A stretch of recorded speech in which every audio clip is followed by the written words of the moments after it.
Muito boa tarde, boa noite, boa madrugada, bom dia! Seja qual for o horário que você estiver acompanhando esse programa ou acompanhando aqui esse bate-papo. Tem gente aí dizendo que vê até de madrugada, né? Então agora, lembrando sempre, temos o podcast também que eu tenho soltado aí, procura lá no Spotify, História da Música Cristã no Brasil, e você vai poder então acompanhar essas conversas. Temos feito muitas viagens e conhecendo sempre um pouco mais da história. E hoje vou conversar daqui a pouquinho com o Lincoln Lira, ele que tem aí uma atividade musical, guitarrista de primeiro, participou de uma banda bem legal no Rio de Janeiro, apresentador de muitos anos lá no Rio, várias entrevistas muito legais, conteúdo bem bacana, responsável também pela chegada do Vineyard no Brasil, então a conversa vai ser em alto nível.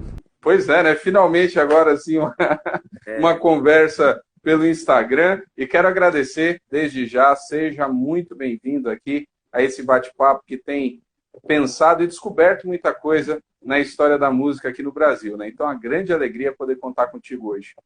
legal. Para mim, uma satisfação também. A gente tem conversado bastante. Tá aí o Davi Silva, ó, que a gente outro dia fez uma live muito legal. E destacar o trabalho relevante que você tem feito aí, Ramon, de permear a música cristã no Brasil, de conversar com grandes nomes. Eu vou te confessar, já te falei isso, vou falar aqui. É, é um dos canais que eu fico mais tempo ouvindo live, assim, porque são muito enriquecedoras, de verdade, são muito enriquecedoras. Às vezes eu estava no mercado, eu fui fazer alguma coisa na rua, eu levei o celular, levei o fone e fiquei ouvindo a live, assim, no sentido de estar realmente sendo abençoado, enriquecido pelo conteúdo dos convidados e das pessoas que têm passado aqui pelo teu canal, cara, pelas lives aqui da música cristã aqui, cara. Muito obrigado, fico muito feliz aí de ouvir. Vou fazer com o Davi também, né? Nós vamos conversar e a ideia realmente é essa, né? Eu tenho gostado também de acompanhar as suas, porque você tem proposto, né? Você está propondo algumas reflexões. Ontem, Aham. às vezes a minha esposa fica, a esposa tem ficado meio zangada com tanta live, né? E aí ela Falar, fica, nossa, ela tem mas reclamado, né?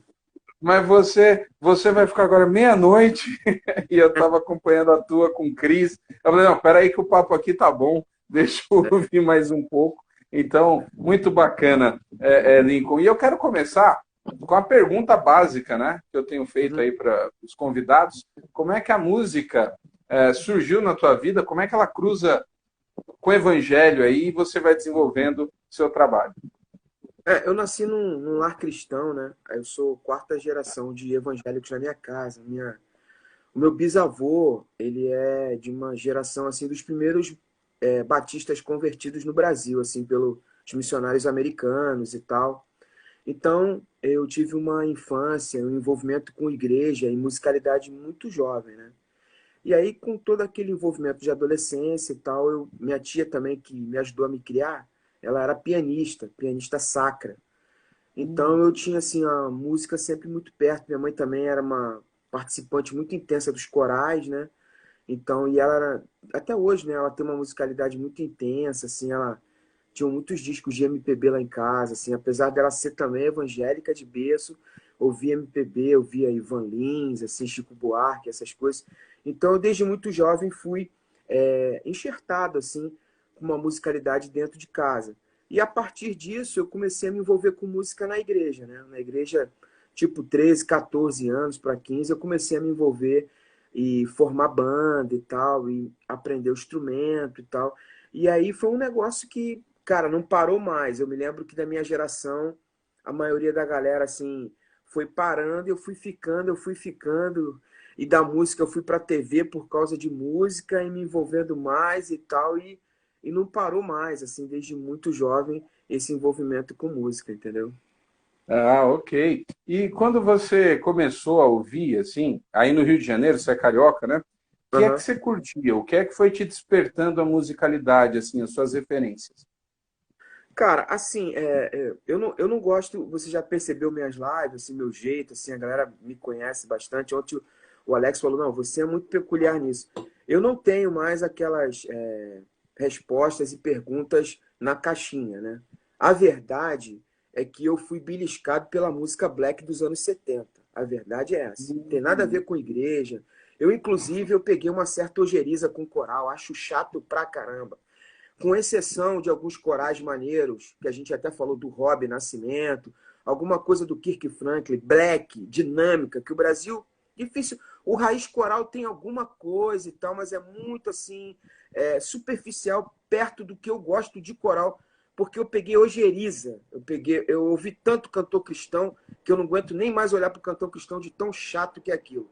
Então, eu fui pescado violentamente pela música black dos anos 70, que aqui no rádio do Rio de Janeiro tocava muito. Então, o Earth, Wind and Fire, eu sou fã do Earth, Wind and Fire, das bandas tipo Commodores, Kiss Sunshine and the Band, Kool and the Gang. Essas bandas, eu ganhei da minha tia um radinho de pilha, então eu dormia com um radinho de pilha debaixo do travesseiro e, cara, aquilo ali foi entrando assim na minha alma de uma forma que eu falei assim, de alguma maneira eu preciso me envolver com isso, porque isso me faz bem, é um prazer assim indescritível a questão musical, e aquilo, a música black, ela tipo me pescou até hoje.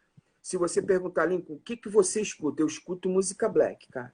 Agora, independente se é cristã, se não é, se é música black boa, estava conversando hoje com o Rogério, eu assisti quase tudo, eu amo o Templo Soul, porque depois eu vim a ter uma banda muito famosa aqui no Rio, que era a Rena Soul, mas a música black, para mim, era um negócio que me fisgou, assim, muito fortemente, entendeu? Ah, ela chama... Cara, e não sei no Rio de Janeiro, mas em São Paulo a gente até conversou hoje de manhã. Essa questão black, ela é um nicho, assim. Agora expandiu muito, mas ela era muito difícil de achar gente para curtir, principalmente dentro da igreja. Como é que você conseguiu encontrar outras pessoas e ainda formou a banda? Aqui no Rio, cara, não na igreja, mas aqui no Rio, no sentido do circuito secular, era muito forte, desde os anos 70, os anos 80. Inclusive, por exemplo, o funk carioca, que todo mundo conhece no Brasil e no mundo, esse funk carioca, ele é oriundo de uma influência dos anos 70, do funk anos 70, James Brown, do funk do Earth, Wind and Fire, dessa galera que eu comentei. É fruto disso, dos bailes, porque aqui existiam a Furacão 2000, do Rômulo Costa, que antes não tocava funk, tocava esse funk, essa música Soul Music Black, né? Do Rômulo Costa, Furacão 2000, Cashbox, a Peoples, eram as equipes de som. Então, os bailes na Zona Norte eram muito famosos. Apesar de eu não ir, por ser de uma família cristã evangélica, a minha loucura era querer ir, né, cara? Então, eu ficava doido para ir, não podia ir. E nos anos 80 veio aqui uma onda que se chamava o Charme, que é um nome que foi criado no Rio de Janeiro, por um DJ chamado Corello, que eu tive a oportunidade de conhecê-lo e ir num baile dele, mas depois de adulto, né? Mas aí o Corello começou com os bailes charmes. Então isso era uma cultura muito forte, da onde eu era um oriundo, que é a Zona Norte, e a musicalidade foi me pescando. E aí, na igreja, você começa a perceber que tem algumas pessoas que gostam, meio enrustidas, né? Não poderia falar, né? Mas meio nessa enrustida, que no fundo é uma grande hipocrisia, porque o gospel de verdade, ele é black music, né?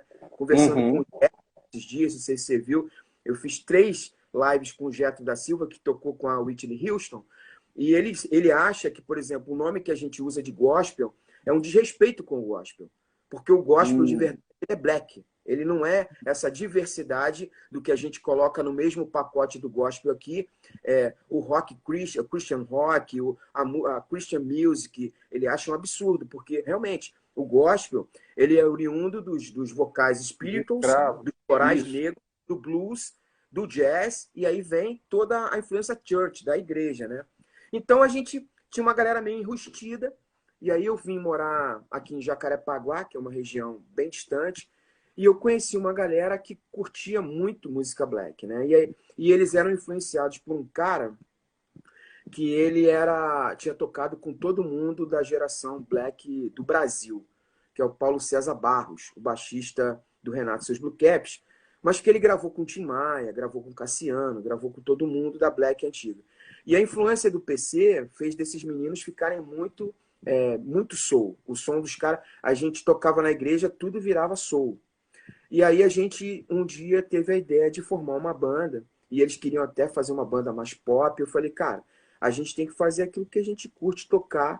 E aí a gente começou a tocar muita música black, e o nosso repertório fica black. E foi até daí, a partir daí, que surgiu a Rena Soul, né? Nos anos 90, final dos anos 80, Então, início dos anos. vocês são basicamente, vocês são das primeiras assim a colocar soul no nome, a entrar nessa oficialmente, né? Sim, porque na verdade, antes da gente, só tinha em São Paulo. Aqui no Rio não tinha. Aqui no Rio não tinha. Em São Paulo tinha a galera do Atos 2 do Kadoshi, que era Uhum. O Bal com O Ted e o Silas. oito blacks. Mas o Kadoshi, ele meio que segurava o black para ser mais pop, né? Era um negócio Uhum. meio segura. Era como uma rédea meio segurando o black ali. E a banda Rara também é a mesma coisa. Eram pontuais, mas não eram assumidamente bandas blacks. Aí a gente surgiu aqui no Rio e um ano depois, veio o primeiro CD do Rogério do Templo Soul. E a gente aqui, o interessante, o Ramon, é que a gente, na Renascer, junto com o Bispo Manga, que hoje eu vou fazer até uma live com ele, a gente tinha um baile, cara. E a Renassoul, ela tocava todo sábado no baile. Porque quando a Renascer chegou no Rio, nos anos 90, eu fui conhecer o Manga e o Manga falou assim, pô, cara, eu queria fazer um evento aqui, já estou fazendo um na Torre do Rio Sul, de rock and roll, mas não está virando.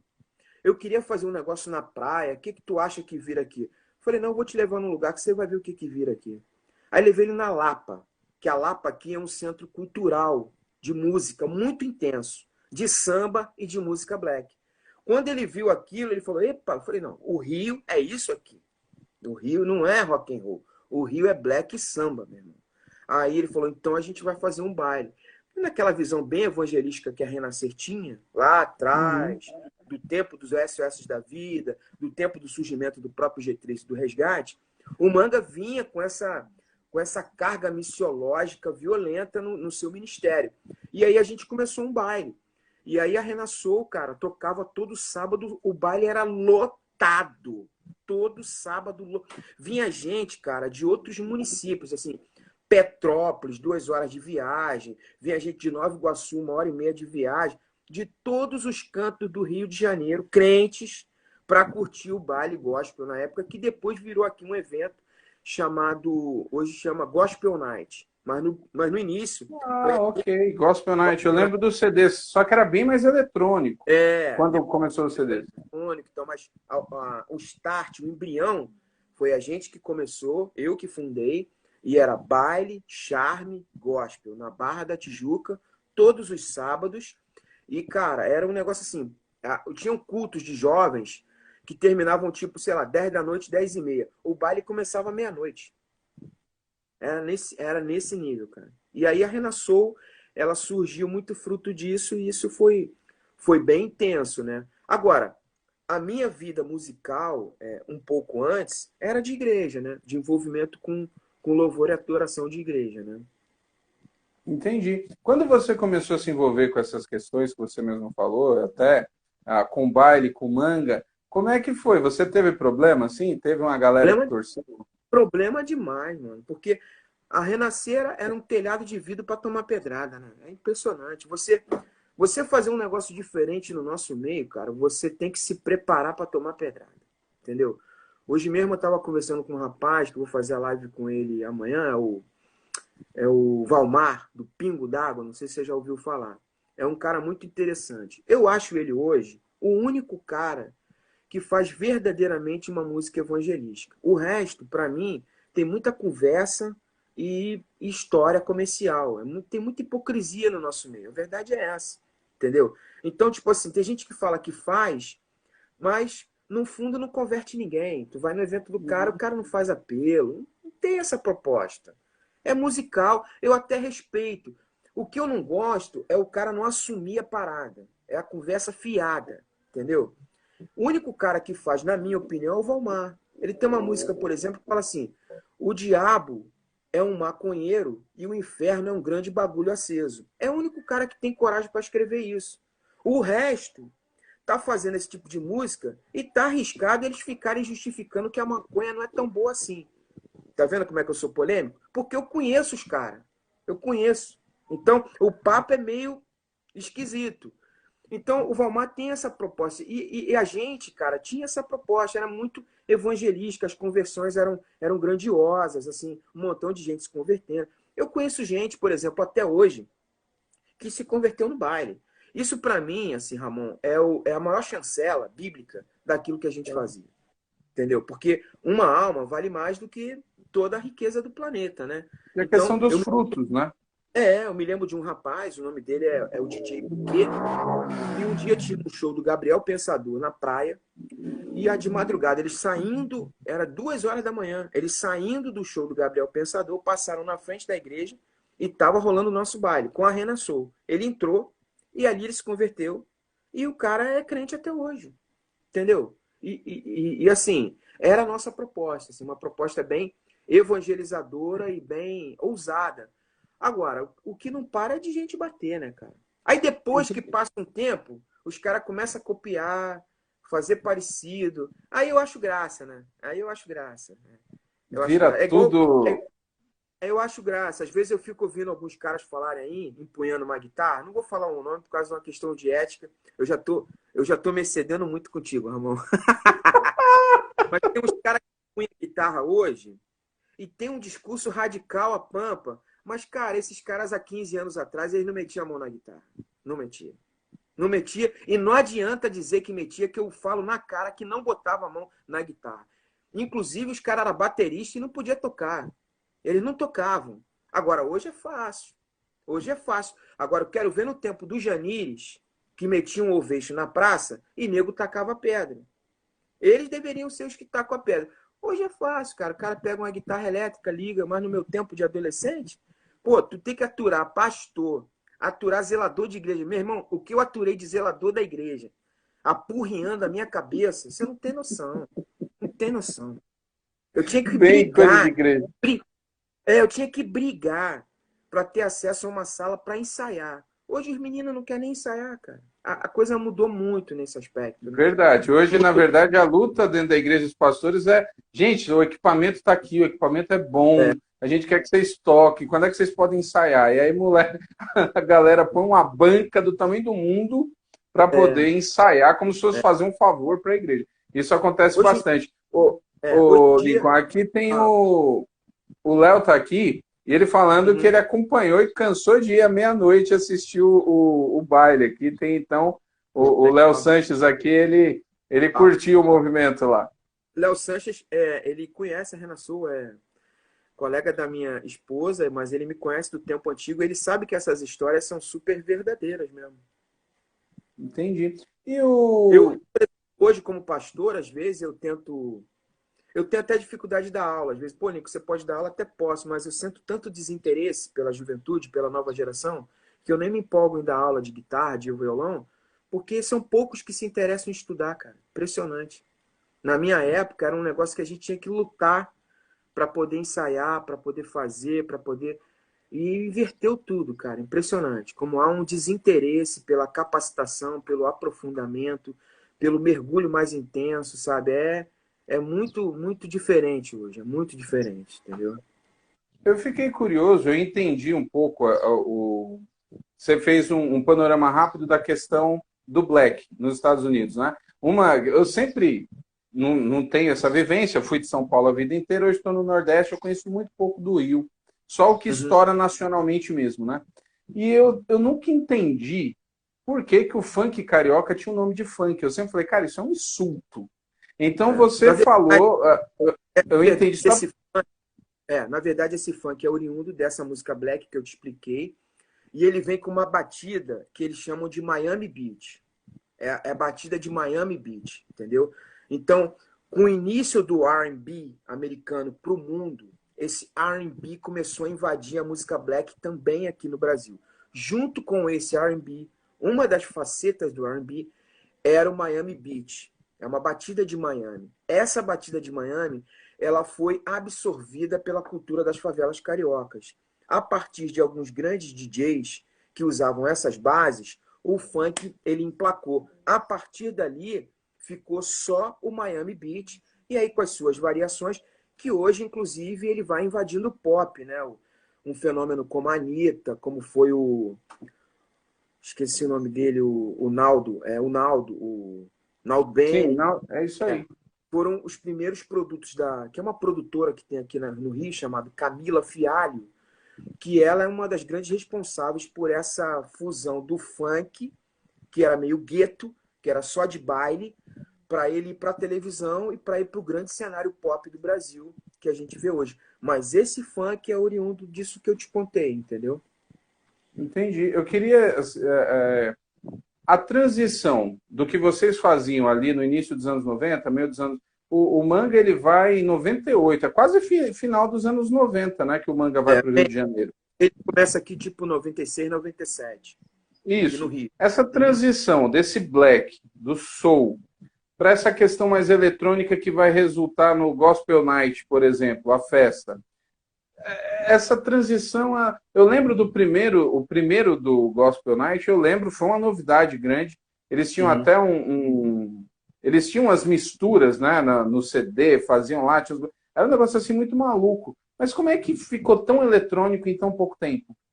O meu companheiro aqui de ministério, o Alex, reverendo Alex, está falando Lincoln Negão. O Thales me chama de branco, de alma negra e com canela na cabeça, né? Tipo, café. Eu tinha uma banda que chamava Café Pingado, uma banda de jazz. Eram 4 negros e só eu de branco. Era Café Pingado, entendeu? Então, essa parte sempre me persegue, assim. Mas eu amo esse tipo de adjetivo. Assim, o que acontece é o seguinte, amor. Um abraço, Alex. Deus te abençoe. Gleison, o grande guitarrista de Macaé, também feríssima. O que acontece é o seguinte, Ramon. O lance do eletrônico, ele vem porque a gente começou o baile e eu tive a primeira dificuldade, que foi encontrar DJs. Não existiam DJs no nosso meio. Eu sou o primeiro cara, inclusive fui entrevistado por um livro da biografia dos DJs e DJs de funk do Brasil. Fui entrevistado pelo start desse tipo de nomenclatura no nosso meio. Não existiam DJs. Então, foram 2 DJs que começaram a discotecar no nosso baile. Primeiro é o DJ Neto, um garoto da Batida, meu amigo de infância, que já gostava de música eletrônica. Porque todo baile, ele tem que ter um DJ. Não dá para você ter, igual antigamente, o baile só com música ao vivo. Então, a gente surgiu numa época em que você já tinha uma música ao vivo, que às vezes é difícil. Mas a boa parte do baile, da festa, do espetáculo que acontecia de evangelização, tinha que ter uma música discotecada. Alguém tinha que pilotar o BG da parada. E você não ia botar BG de música rock and roll, pop e gospel. Não ia dar certo. Então a gente começou uma sondagem de quem poderia discotecar.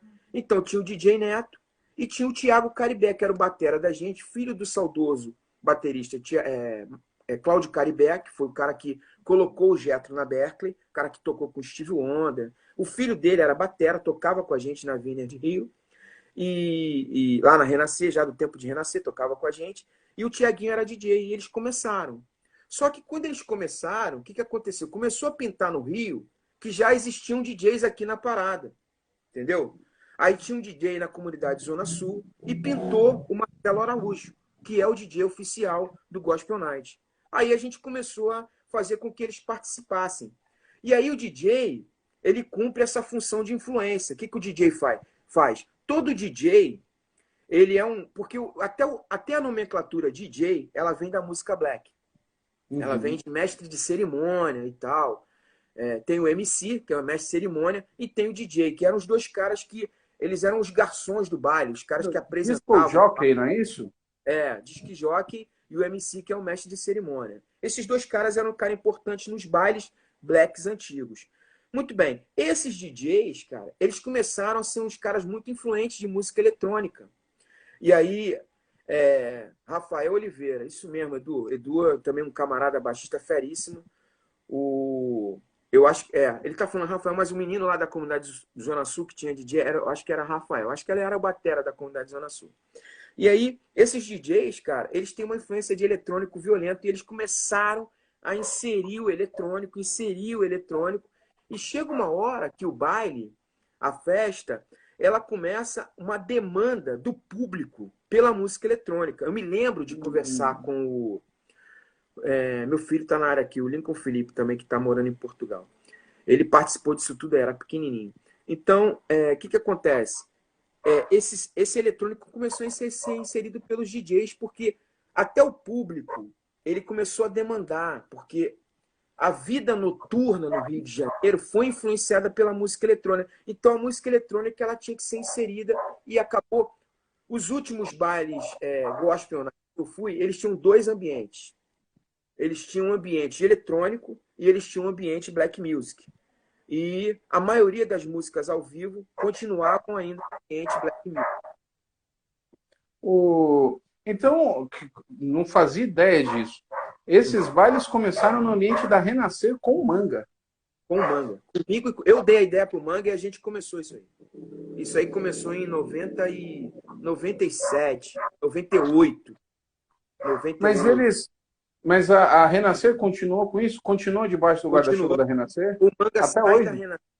O Manga sai da Renascer e os meninos assumem o baile e passam a chamar Gospel Night. E aí dão continuidade ao baile com o nome de Gospel Night. Entendeu? Cara, mas a produção, os CDs, eles saíram pela Gospel? Não, isso é pós-Gospel. Isso aí já é 2000, 2000 e pouco.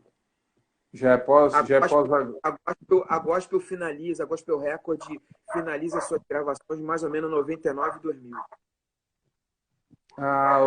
Ok. Eu me perco um pouco no tempo com relação a isso. Agora, eu sei disso porque a Rena Soul, ela surge do movimento do baile e o Manga indica a gente para gravar na Gospel Records. Só que eles estão finalizando as operações, há brigas lá, inclusive por direitos autorais, uma série, não sei se você conhece essas histórias, tem umas histórias de finalização da Gospel Record muito ruins, assim, de pessoas insatisfeitas. E quando a gente vai conversar, até com o Bispo Bruno, que tomava conta da Gospel Records, ele falou, cara, a gente não está gravando mais. Mas se vocês chegassem aqui há 3 meses, vocês iam gravar. E foi uma frustração muito grande você chegar e, a gente chegar e o cara falou, se chegasse um pouquinho atrás, é horrível tu ouvir isso, né? Igual namorada, né? Não, eu tô namorando agora. Se você viesse há 3 meses atrás, eu ficava com você. Né? É a pior frustração que tem, né? Então a gente chegou lá, os caras não estavam gravando mais. Mas aí Deus foi bom, porque Deus é soberano no tempo, e Deus nos abençoou com uma gravadora nova chamada Digital Records, que a gente conheceu um produtor, que era o produtor do Cassiano, que é um dos compositores do Tim Maia, que foi quem produziu a Rena Soul. A Rena Soul, ela tem um disco, que outro dia até te mostrei, ela tem um disco visionário, bem de vanguarda, porque ela foi gravada totalmente fora dos moldes evangélicos. Ela foi gravada por técnicos seculares, por um produtor secular, por gente que vinha da música black do tempo do Tim Maia, do Cassiano, de Fanzine, da galera mais black, mais moderna, Edmund, tudo que de moderno black no Brasil foi produzido, essa galera estava na produção do Renascença, entendeu? Entendi, caramba. E você, no meio disso tudo, quando eu fiz a live com o Manga... a direção certa. Direção certa. Quando eu fiz a live com o Manga, ele comentou, né, da fase que ele também saiu da Renascer. Você sai antes, você fica até esse período? Como é que... Ou você nunca foi da Renascer? Eu sou o principal escudeiro do Manga de todo esse processo. Quando o Manga chega no Rio de Janeiro, ele fica mais ou menos 1 ano no Hotel Debré, sem um local como igreja. Eu conheço ele lá. E a partir de lá a gente sedimenta a igreja na Barra da Tijuca, porque a Renascer aqui na Zona Norte era irrelevante no Rio de Janeiro, ninguém conhecia. E ela passa a fazer o barulho por causa desse baile. Na Barra da Tijuca é quando a Renascer começa suas grandes operações no Rio de Janeiro com o Bispo Manga. Esse tempo todo eu estou com ele. E quando a gente sai, foi muito fruto do rodízio que foi proposto pelo apóstolo Estevão Hernandes, e o Manga não aceitou o rodízio de voltar para São Paulo, e começavam a aparecer alguns escândalos dos aluguéis dos imóveis. Foi quando a gente tem uma reunião, e o Manga fala, Lincoln, eu vou ter que sair, e eu queria muito que você viesse. Eu falei, claro, a gente está junto, e a gente saiu junto, e a gente ficou 2 anos se reunindo sozinho, e a gente implementou juntos também a Vineyard no Rio e no Brasil. Isso. Como é que você tem contato com a Vineyard? Então, Um dia a gente estava se reunindo e estava saindo do imóvel da Renascer, a gente é abordado por um missionário da Vineyard. O cara chega, ele vê uma movimentação, não fala uma palavra em português, é uma coisa de Deus mesmo, aquelas coisas que a gente conta, que quando você conta, você vê que é troço impossível, né? O cara tá andando numa rua da Olegário Maciel, o Léo já lembrou também, e ele era um xerife de um condado americano, de uma vineyard pequenininha, só que ele estava aqui como turista, viu a gente, viu nossa movimentação e falou: eu sou fulano de tal, eu sou da vineyard dos Estados Unidos, gostaria muito de fazer contato com vocês. Muito bem. O contato se aprofundou, a gente começou a namorar a Vineyard, começou a implementar a Vineyard. Ponto. Quando a gente começa a implementar a Vineyard, que a Vineyard internacional, lá na gringa, nos Estados Unidos, começa a desenvolver um núcleo da Vineyard no Rio de Janeiro, é que surge uma condição de que já existia uma Vineyard no Brasil. A gente não sabia, eles nunca tinham falado com a gente, nunca tinham feito nada no Rio de Janeiro. Essas histórias é difícil você ouvir aí. Eu nunca vi ninguém falar sobre isso. Eles contam outra história, mas a história é essa. Entendeu? Então, existia uma Vineyard do Milton lá em Bauru, mas eles nunca se difundiram para o Brasil. Eles eram do interior de São Paulo, nunca foram nem para a capital de São Paulo. Então, a Vineyard Internacional mal conhecia eles. Eles tinham um trabalho específico com a igreja de Atlanta. Nem com a Califórnia eles falavam. A gente foi conectado com a Califórnia e com o Departamento Missionário Internacional da Vineyard. Aí houve uma visita das duas Vineyards e aí a gente começou a caminhar juntos. E aí a gente começou a implementar a Vineyard Music no Brasil. Inclusive eu trabalhei, até a gente deve ser se cruzado, né? Porque eu trabalhei na Vineyard Marketing, no departamento de marketing, eu era o responsável pelo departamento de marketing na Vineyard no Brasil, com a distribuição daquele CD Vem, que foi um sucesso no Brasil inteiro, que tem mais de 1 milhão de cópias, que é um fenômeno, porque eram músicas que É nem um tocavam. marco. Isso. Mas tinha uma turma, Lincoln, tinha uma galera do Sul. Tinha um pessoal de Curitiba também. Tinha esqueci o nome Dago. dele, Dado, isso, que tinha Dago. algumas composições. Eles vieram, a gente conheceu o Bauru, no meio desse processo surgiu eles. E aí surgiu também, a Vineyard tem uma implantação bacana lá, junto aos ribeirinhos, na região amazônica. A Vineyard também tinha uma iniciação, que eu não sei como é que está em Brasília, e começou a pintar também alguma coisa no Paraná. No Paraná. Você teve contato com aquele pessoal que fez o Sopro de Deus? Não, Sopro de O Deus não. Sopro de Deus é um CD, assim, era com músicas da Vineyard.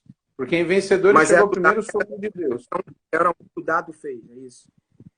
Que tinha Eu não lembro se ele fez. Eu lembro que, assim, o Dago ele participou do Vem e do Entrega. No Mais Que Sim. Paixão ele já não tá. Inclusive tem uma música... O Vem e o Entrega, quando eu começo a fazer parte do núcleo musical da Vineyard, o que acontece? Eu conheço todo mundo, Paulo Lira, Greta, todo mundo, numa conferência. E a gente começa a reunir as ideias e tal, e como eles viram que eu estava muito envolvido com música, tinha um desenvolvimento musical, a gente começou a trocar ideia, e na própria Vineyard Music, o surgimento da estruturação da Vineyard Music, né, com o próprio Manga. O Manga sempre foi o grande divulgador da Vineyard Music no Brasil. Isso é fato também. Então, a gente começou a conversar e a gente percebeu o seguinte, a gente teria que mudar uma estratégia, porque até o Entrega, na verdade, só botava voz. Os tracks vinham todos, entendeu? Então, o track de BG não se mudava nada, nem 1 milímetro. Era igual, era o BG. Tocava o BG e cantava em cima português. Então, quem fala que fez, não fez nada. Porque veio tudo pronto. Veio tudo pronto. E se cantasse um pouco diferente, os gringos falavam, canta igualzinho, porque é legal, porque já faz sucesso aqui, então... A partir do Entrega, começam as produções nacionais. É aí que eu entro. Aí que a gente começa a trocar figurinha. Eles começam a produzir muito o Amauri que tinha estúdio em Bauru, começa a produzir junto com o Paulo Lira e tal, galera do Milton lá, o Márcio e tal, batera. Aí começa a produzir, aí vem o Mais Que Paixão, que eu considero assim o mais nacionalmente Vineyard. É o Mais Que Paixão, entendeu? Ele é muito bonito, inclusive. As músicas são muito bonitas. Esses três primeiros Vineyard são muito legais, mas realmente tem uma diferença. A gente sente. Na verdade, assim, o Entrega eu já acho bem diferente do Vem. Aham. O repertório e O, tal. é porque Agora, o Mais Que Paixão, então. o Entrega, na verdade, o que acontece? A Vineyard no mundo, ela sofreu uma grande mudança, né? O Vem, ele vem de uma capitaneado por uma visão americana de rock e de cristianismo americano. O John Wimber, ele faz uma viagem de evangelização e explode um avivamento na Inglaterra com a onda da espiritualidade do John Wimber. Essa espiritualidade, ela gera uma musicalidade. O Entrega é todo inglês. É todo rock em inglês. O Vem é rock americano. Entendeu? Americano. E É, realmente, eu tava em Vencedores na época, e aí o que começou a chegar, cara? Começou nem lembro quem é que escolheu como era o processo. Começou a chegar CD Vineyard de tudo é quanto é canto. Então uhum, tinha Vineyard Reino Unido, que eu achava muito U2, era uma é, pegada assim, o jeitão. E aí chegava, eu lembro que tinha CD da África, é. trabalho africano. Eu tenho a coleção de todos esses CDs. É mesmo, cara, é Eu muito tenho CD. todos. Eu Eu cheguei fiquei com a alguns. eu falei como pedi uma autorização ao Milton, o Milton falou, cara, beleza, fala com o Assi. Falei, o Assi, pode descontar e dar conta da Vineyard. Beleza, me dá um de cada. Eu tenho um de cada. Era o mundo Cara, todo. O mundo todo. é isso mesmo. É tipo 30 e poucos, 40, 50 CDs, assim. E tinha uns muito antigos, né? Eu lembro de um Sim. antigo, que era o Change My Heart, Aham, aham. capinha verde, parecia que Sei. era uma série. Tinha uns muito antigos e outros, assim, super atuais. E aí eu começava a ver. Eu até conversei, quando eu conversei com a Greta, eu também fiz o Marcelino. Eu falei, eu fiquei com a sensação de que a Vineyard teve um grande sucesso americano, fora, que no Brasil não virou, que foi o Não, Hungry. é. O Hungry é o fome, é inglês também. É animal. Isso, mas ele tem, cara, eu perdi as contas de quantas versões tinham. Hungry ao vivo, Hungry em espanhol, e no Brasil a música Fome não virou. Não, não virou. Agora, nesse tem o Respira, Meu Respirar, né? Que o Michael Né? Não W. vem. gravou. É do Vem? Então, é do Vem. Meu respirar é do Vem, Porque certeza. porque, na verdade, é uma mistura de repertório. Eu não sei se ele foi pinçado lá da frente e enxertado no Vem. Eu não sei te dizer isso. O Marcelino, eu não lembro se foi o Marcelino ou se foi a Greta, eles falaram que muito do repertório do Entrega era para ter rolado no Vem e não rolou. Uhum, E uhum. aí eles ficaram mais no Entrega. É, isso. Mas Verdade. o meu respirar é certeza. A Vineyard ainda teve isso no Brasil, porque quando o negócio tá pegando, o Michael Smith lança o Worship com umas 4, 5 músicas Uhum. ligadas à Vineyard. E eu tenho Aqui, muita curiosidade, não só eu, vamos ver se você tem a resposta. De né? quem foi a ideia daquela capa do cara de braços abertos que virou febre? Todo mundo usava o carinha de braços abertos olhando para cima. Não, eu não sei, cara. O Milton era o cara, né? O Milton, lembra do Milton, presidente? Sim, claro. O Milton era o cara que decidia as capas. Então, parecia até ele, né? Parecia até que ele era o modelo. Mas ele uma vez falou, Lincoln, não é. Eu falei, cara, a gente brincava, não, é você, parece com ele o rosto, né? A silhueta. Mas Uhum. eu falei dele, eu acho que foi do Milton. Essa coisa dos braços abertos, acho que foi do Milton. Acho que Cara, foi do Milton. porque assim, virou um símbolo, né? Agora nem Agora, um cara tanto, mas importante nesse processo do sucesso do Vem foi o David Keelan. Fogo e Glória Curitiba. Porque o David Keelan, ele usava canções da Vintage, inclusive na época não autorizadas. Imagina. Depois é que houve um acordo, uma conversa, porque ele usava sem autorização. E ele fez As muito letras sucesso. diferentes. As letras diferentes, sem ser as versões oficiais da Vintage, né? E isso fez com que as músicas ficassem muito conhecidas no movimento de adoração, e aí facilitou uma plataforma de lançamento para o Vem e para a Vintage como um todo, né? Aquela Acende um Fogo em Mim, por exemplo, a versão mais Eu conhecida adoro é essa dele. canção. Todo dia quando eu pego o violão, eu toco ela, minha esposa fala, cara, eu não sei por que você toca sempre essa canção, porque eu amo essa canção. Acende o fogo Cara, em mim. e Eu amo. a versão que ficou popularizada foi a dele, né? É, O, é. é uma época curiosa da música cristã, esse início dos anos 2000, até 2004, mais ou menos, Porque, assim, existe o grande trator, existe ali aquele negócio, aquele fenômeno do Diante do Trono. Eu não sei se a gente. Você, inclusive. Não, é o Fábio que diz que acredita que algo como Diante do Trono não aconteça mais. Aquela maneira como todo mundo foi uma coisa unânime. E ao mesmo tempo Para que você tem esse trator. você ter uma ideia, as pessoas se esquecem, mas eu, nessas coisas, eu tenho muito boa memória. O Diante do Trono, no Rio de Janeiro, não estou falando de Belo Horizonte, não. No Rio de Janeiro, reuniu 200 mil pessoas no Maracanã. Que é um CD duplo. 200 mil pessoas no Maracanã. Isso é público de Frank Sinatra, cara. A imprensa não fala disso, entendeu? Os Agora, públicos do Diante do Trono eram impressionantes, assim, agora assustadores. é uma parada, não sei se volta a outra, mas que passou, né? Passou. Uhum.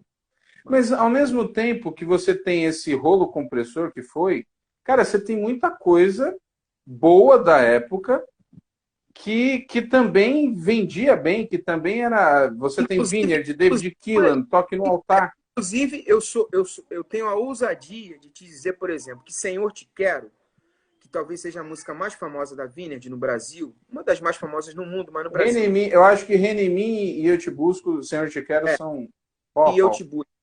Eu te busco, eu tive algumas experiências para te falar que realmente é um negócio assim, que, tipo, criança de 6 anos cantando Senhor Te Quero, eu me arrepio só de lembrar. Eu fui fazer um congresso com a Vineyard, como preletor ali em São José dos Campos, e 2 ônibus de crianças, cara, uma criança assim de 6, 7 anos. Quando eles viram, os líderes, né, falaram, o pessoal da Vineyard, Senhor Te Quero, o ônibus balançando, dá vontade de chorar, assim, as crianças cantando, e uma música que não tocava na rádio. Porque Diante do Trono Exatamente. tocava na rádio. Eu ouso Isso. a dizer que Senhor Te Quero é mais famoso do que qualquer sucesso do Diante do Trono. Eu ouso, Verdade. eu ouso te dizer isso, entendeu? Mas O... Vineyard nunca reuniu 200 mil pessoas no Maracanã. Claro, aí você tem outra. O Vem não, o Vineyard. Na verdade, Vineyard, eu acho que até o Grande Deus nunca teve uma questão mesmo com rádio, assim, de falar, os caras estão tocando. Grande Deus, a parada era outra, já teve um trabalho É. mais em rádio, né? Mas, Mas mas não virou. Não virou. não virou. Não. Não. Cara, e a música Grande Deus é fantástica. É. Eu acho assim o trabalho muito. Porque, vamos lá, né? A gente ainda tem uns minutos, você gosta de falar aí, Eu vou. você é mais bastidor. Por que o Grande Deus não virou? Na sua opinião, você que fez parte. Cara, porque eu acho que a Vineyard ela tomou um rumo que uma coisa, esses dias eu acho que eu ouvi alguém falando contigo, ou foi comigo, não sei, são tantas lives, né? É, Cara, você tem que, assim, não sei, acho que alguém comentou, acho que foi o Chris ontem, falou do Michael Jackson, que é outro cara que eu sou fã pra caramba. Você não pode virar as costas pro público, né, cara? Você tem que sempre entender a demanda do público. Então, a Vineyard, ela tinha uma característica que era, tipo assim, uma popularização de melodias muito fáceis, que é uma coisa da tríade do Vineyard clássico, que eles chamam de Vineyard clássico americano, que você não pode chegar e fazer uma ruptura para um rock inglês.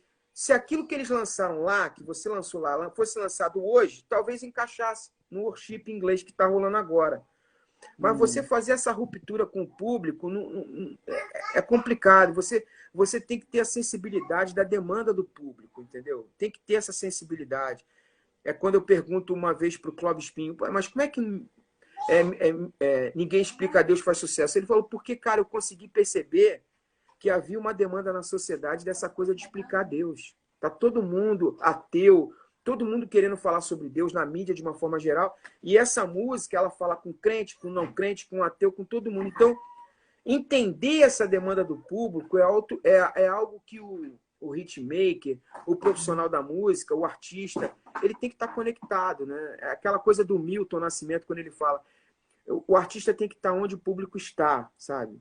Então, o líder de louvor, ele tem que estar onde a igreja está. Eu acho que a Vineyard, ela meio que se isolou numa questão criativa dela própria, que é muito bacana, que tem uma identidade muito rica, mas perdeu essa capacidade de colar no vem. Tinha que colar no vem.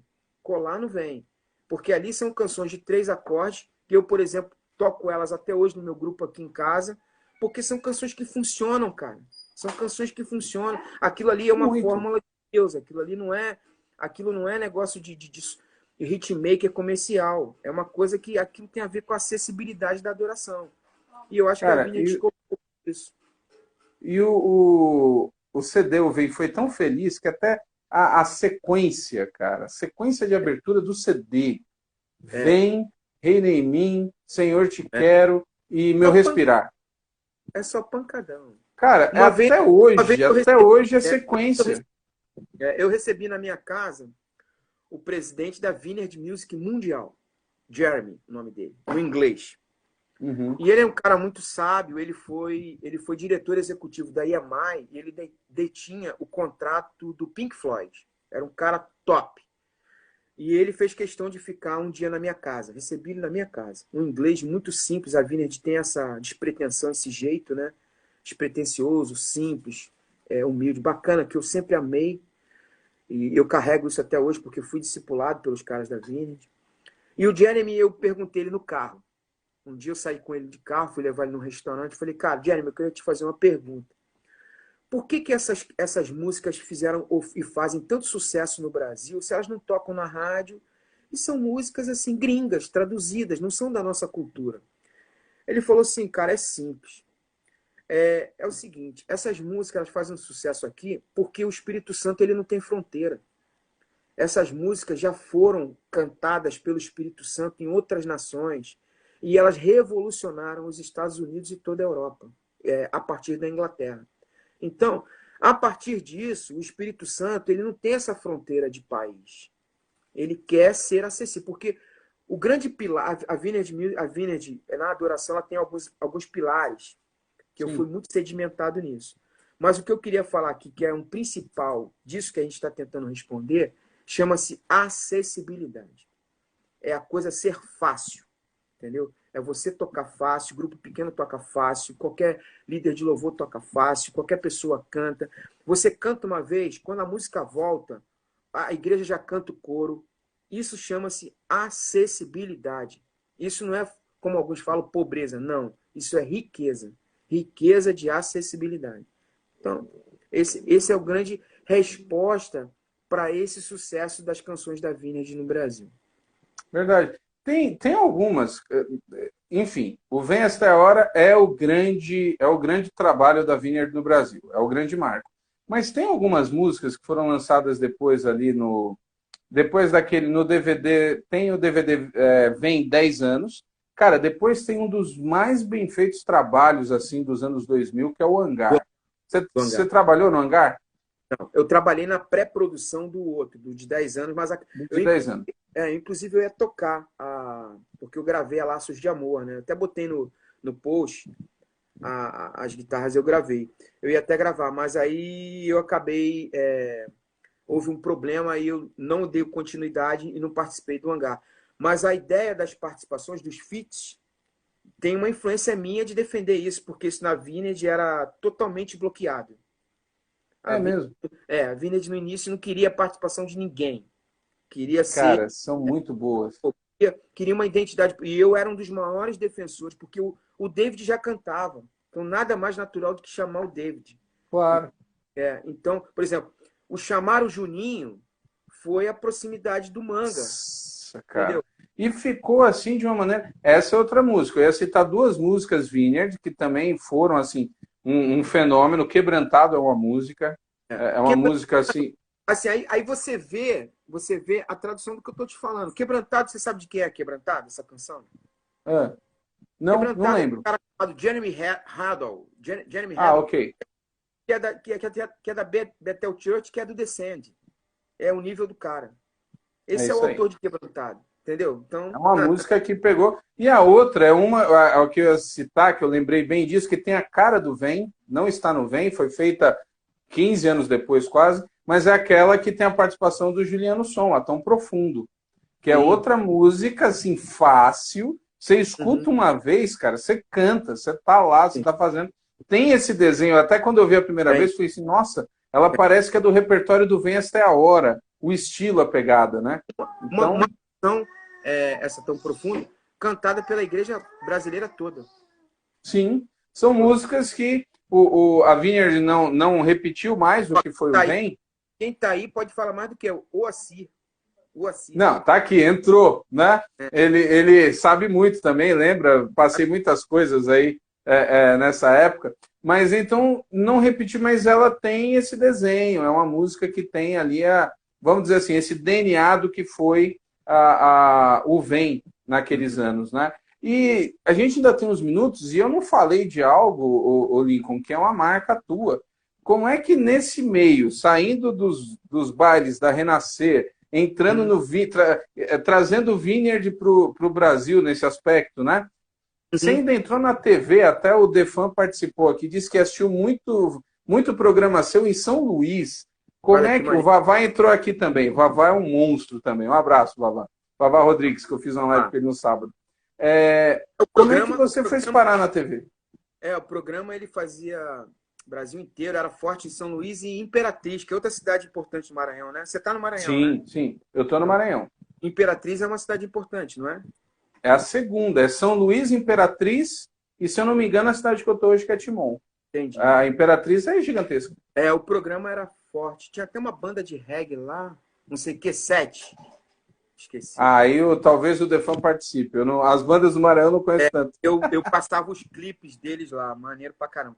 Mas assim, minha formação, minha graduação é em contábeis, né? Ciências contábeis, formado em contábeis. Trabalho também como consultor na área de finanças, administração e tal. E aí eu fui trabalhar na TV, vou tentar ser bem sucinto. Eu fui trabalhar na TV como financeiro da TV, né? E aí, só que eu tinha muito envolvimento musical, né? Produção, assim, alguma coisa como guitarrista e tal. Eu toquei com um cara do pagode, que tinha se convertido, que era o Nani de Souza, Central 7, ó, já mandou o cara. Central 7. É o Defan. E eu botava os clippers lá no programa. Eu era um cara muito... Isso é uma marca minha, sabe, Ramon? Eu era um cara muito democrático, velho.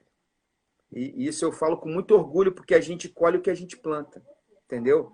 Porque, tipo assim, por que você é muito conhecido? Por conta disso. Porque tinha programa de um montão de programa aqui no Rio, no Brasil. Por exemplo, uma vez o Doninha, que foi o cara que lançou o Thales, chegou para mim e falou, tu toca? Eu toco. Agora eu queria te falar uma coisa, Doninha. Tu trabalha para Renascer, não trabalha? Trabalho. Então manda um recado pros caras lá, porque tudo deles só toca as coisas deles. Agora aqui não. Aqui é Lincoln Lira, eu toco de tudo.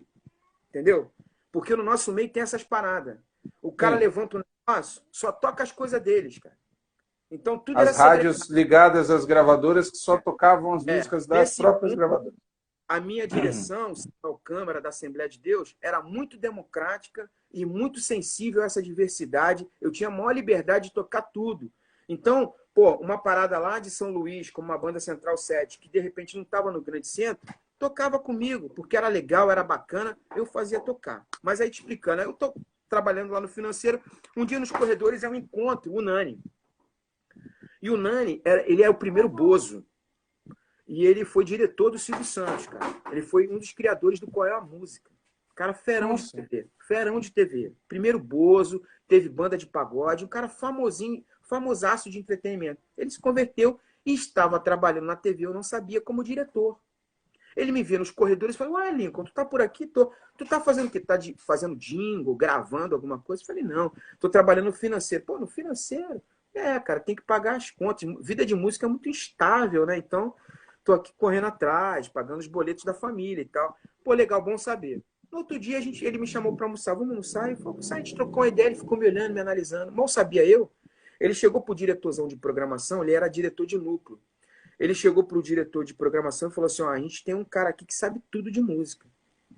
Porque eles estavam fazendo os pilotos da grade de programação da TV. Entendeu?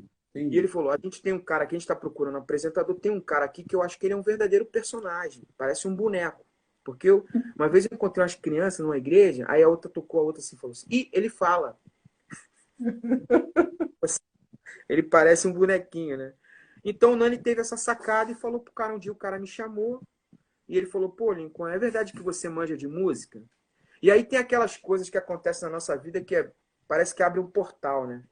Parece que toda a tua vida você foi construído para um encontro. Você não tem noção, mas aquele é o encontro que vai definir tua vida, né? é quando você vai decidir uma questão vocacional do pastoreio, o dia que você vai decidir uma questão do namoro que vai dar sequência ao seu casamento. A gente não tem noção de forma prévia, mas aquele dia, aquela resposta, aquela decisão vai mudar a tua vida. E aí, quando você está conectado espiritualmente, aquilo vai para o lugar certo. E aí, o cara, quando fez essa pergunta, cara, eu me lembrei como se fosse um filme de toda a minha vida, né? E Deus falou fortemente ao meu coração, agarra essa oportunidade. Eu falei, ele falou, tem que gravar um piloto de um programa tipo MTV. E, cara, eu nunca tinha feito TV e eu mal assistia MTV. Assistia, mas assistia pouco. Porque eu achava o MTV muito tendencioso, de rock, algumas coisas que eu não curtia. Aí ele falou assim, ó, você vai para casa e amanhã ou depois de amanhã a gente grava. Eu falei, beleza, eu vou falar com a minha família, vou orar e te dou a resposta. Beleza. Fui para casa, orei, pedi direção a Deus. Deus falou, vai com tudo. E fiquei a madrugada toda vendo MTV, cara. A madrugada toda. Aí aquilo foi entrando, chupou pra mim, né? Quando chegou lá no dia de gravar, cara, eu vi o roteiro, nunca tinha entrado no estúdio. Eu estava trabalhando há 6 meses na TV, ou 4 meses na TV. Eu não tinha entrado no estúdio. Estúdio chroma key e tal. O dia do teste. Aí o cara entrou na suíte, que é um lugar que você não vê, né? Aí, ó, eu vou contar 3, e aí você vai. Aí eu fiquei pensando, pô, vai pra onde, né, mano? Ele contou 3, cara, e eu vim largando o aço. Ramon. Salve, salve, aqui é Lincoln Lira, aqui tu encontra música boa, e é o seguinte, a gente vai com Cecil Wines, na sequência Michael W. Smith, ó, tem música boa, Diante do Trono, lançamento nacional. Os caras, que era uma linguagem de rádio, que eu escutava no meu radinho, sabe? Porque a MTV era rádio e TV, né, cara? Então, é uma linguagem de rádio que era muito familiar para mim, dos locutores que eu escutei aqui e tal, e aquilo fluiu. No final, cara, ficou tudo olhando assim, a diretora veio, me abraçou, não era nem crente, ela falou, cara, você já fez TV? Eu falei, não, nunca fiz, primeira vez. Ela falou assim, ó, eu tenho 20 anos de TV, trabalho na TV Cultura e aqui. O cara nasce com isso aí. Você nasceu com esse negócio. Foi assim que eu entrei na TV. Plano de Deus mesmo. Cara, você ficou quantos anos lá? 12 anos. 12 anos no ar, de forma ininterrupta, todos os dias. Cara, 12 anos. Que ano que você começou na TV? 2005. 2005. Então, Final saiu agora, tem pouco tempo. Os últimos foram 2017. Eles ainda, às vezes, são reprisados. Mas os últimos a serem gravados foi 2017. Então, você pegou, a Lincoln, essa última, vou usar a expressão assim, essa última revolução de mídia. Você pegou a glamorização do meio, né? Nós temos, historicamente, você curte também, a gente já conversou, nós temos alguns pontos de virada na história da música, aquilo que aconteceu na Renascer, a explosão das rádios, os grandes festivais, a mudança do nome, o início dos anos 2000, Diante do Trono, mas essa fusão e essa que trouxe um glamour, entendeu? Tipo, tão na Globo, tá vendendo na Som Livre, tá? E isso foi exatamente nesse período que você entrou na TV. Você pegou essa transição legal. O que é que você percebeu? Como é que era esse ambiente de entrevista de TV? Essas gerações, você já pegou gente dessa última geração agora, dessa galera que está no auge agora, pegou gente que foi muito grande no passado. E aí? O que você foi percebendo? Cara, assim, essa adaptação, o nosso meio tem muita dificuldade de adaptação às mudanças, né? A igreja ela tem sempre um conservadorismo. Eu fiz até uma live muito bacana com o pastor, você deve conhecer, se é batista, você deve conhecer muito, o Luiz Saião. Foi meu professor. Pois é, eu fiz uma live com ele muito bacana falando sobre essa coisa que, com o que a gente está vivendo, ou a igreja vai ou vai. Não tem como ficar naquela dela sempre. A igreja tem sempre é meio ralentado, né? Sempre um delay. Preconceitos, de barreiras litúrgicas, de barreiras, às vezes, de ritos e costumes, coisas acessórias que não tem a ver com a essência, né? Do reino, a essência do adorar a Deus. Então, os nossos formadores de opinião, líderes de louvor e adoração, artistas, seja que nomes, levitas, né, como algum gosta de chamar, né? Eu nem gosto desse nome, porque levita é do Velho Testamento, não tem nada a ver. Levita é outra parada. Levita lavava o chão da igreja. Nosso levita isso aí, era a galera que trabalhava mesmo, né? Os nossos levitas não tomam conta do tempo, não lava nada. Pelo contrário. Levita é o batera que toca mal, em vez de ter pegada, ele fica levitando. entendeu? Aí, esse que é o verdadeiro Levi. Mas a galera tem uma dificuldade de adaptação. Então, a gente hoje paga o reflexo disso. Essa é a resposta de uma que eu vou falar com o Maurício hoje. É o reflexo da gente não representar nas plataformas digitais a população que a gente é no Brasil, entendeu? Então, houve toda essa chegada na mídia, um pouco que atrasada, mas é uma chegada que eu concordo com o que o Maurício falava na tua live, assim. Os caras chegam lá com um discurso equivocado, um discurso proselitista, entendeu? E esse discurso na arte e no entretenimento, ele não se encaixa. Então, às vezes, houve uma, tipo assim, é como se o carro desse uma travada, uma pipocada. Ele deu uma... Eu acho que a gente teve uma certa dificuldade em relação a essa adaptação às mídias e às mudanças, né? Deu para ouvir? Deu para ouvir? Ouvi sim. E você começa a entrevistar um pouco antes, pelo menos na minha mente, eu acho que Tá a dando uma virada. travadinha aqui. Eu tô te ouvindo bem, deixa eu. Peraí. Tá me ouvindo? Travou mesmo. Vamos esperar aqui ver se estabiliza a conexão. Voltou? Voltei. Tá ouvindo? Tô aqui, tô aqui. Tá, vamos lá. Tá me vendo aí? Tá conseguindo me ouvir? Eu tô te ouvindo. Eu tô te ouvindo e vendo bem.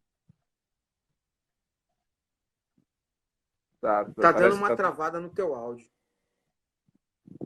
O seu é que parece que tá travando aqui. Deixa eu ver. Pessoal aí, eu até desativei os comentários aqui. Deixa eu ver aqui. Estabilizou para você? Tá me ouvindo agora? Eu não tô te ouvindo. Não tá te ouvindo? Entra e sai de novo. Você entra e sai de novo, pode ser? Vamos ver se melhora. Vamos ver aqui se estabiliza. Pessoal, vocês estão me ouvindo bem? Deem uma sinalização aí se é comigo, se é no meu ou no dele. Porque a sensação para mim aqui é que tá ok para mim. Vamos ver se ele volta, que eu tenho uma curiosidade aqui. Galera que está aí participando, tá aqui.